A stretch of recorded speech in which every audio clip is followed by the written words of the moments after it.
Edgy, you remember we were driving down and suddenly we reached this first Tripura border. In fact, no, before that we reached the Assam Rifles. And we were lost again. So the Assam Rifles guys, true to the Indian Army tradition, stopped a car that was going somewhere across the Tripura border. We were still in Tripura. And told them, take these guys forward. And like that, we reached the Tripura border where the Tripura police looked at us and said, are you mad? How come you have come in this place? You should be heading back again because this is not a place you should be wandering in it. And then he showed a road ahead. How did you feel when he said that? Well, I didn't know what to do because you couldn't move forward, you couldn't move backward. And the other thing he said was that that Airtel engineer got kidnapped in the very same place where the station has been put.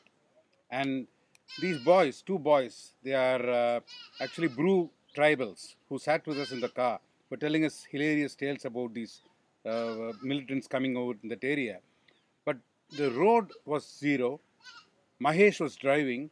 We had to rush through a road that did not exist with Luna potholes on that just to exit the militant area, which is the sanctuary, tiger sanctuary, and we must be out before sunset.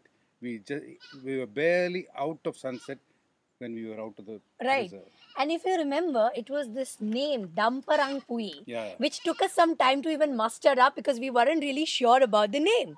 And every BSF post we stood, the BSF Jawans looked worriedly at us, took our names down, our phone Yes. numbers down, told us to call them, Yes. got us some local people to Yes. travel with Yes. us, and told us about this issue of the Tripura insurgency, which is that the traditional Tripuris who have been pushed out because of issues of access and jobs and livelihood have now become rampant in this area with the support of on the other side of the border, which is Burma and Bangladesh, which is basically they come in, they Commit the crime and go back. commit the crime and go back, and the biggest crime happens in this jungle sanctuary of Damparang Pui.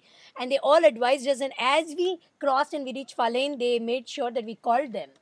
If you also remember, I walked into that police station with that Mizo police guy. Yes. And minute we met him, he said, "Oh, but all this is nonsense, and it's not a Tripuri, it's not a Mizo problem." So it was interesting that the Tripuri police said it was a Mizo problem. The Mizo police said it was a Tripuri problem. But I think the BSF guys truly did their job in getting us to safety that night in Aswal.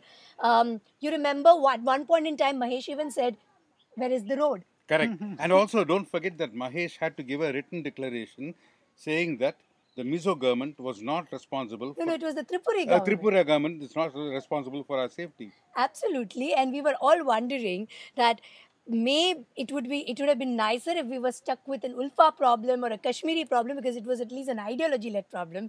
These were just bandits kidnapping people for money. Yes.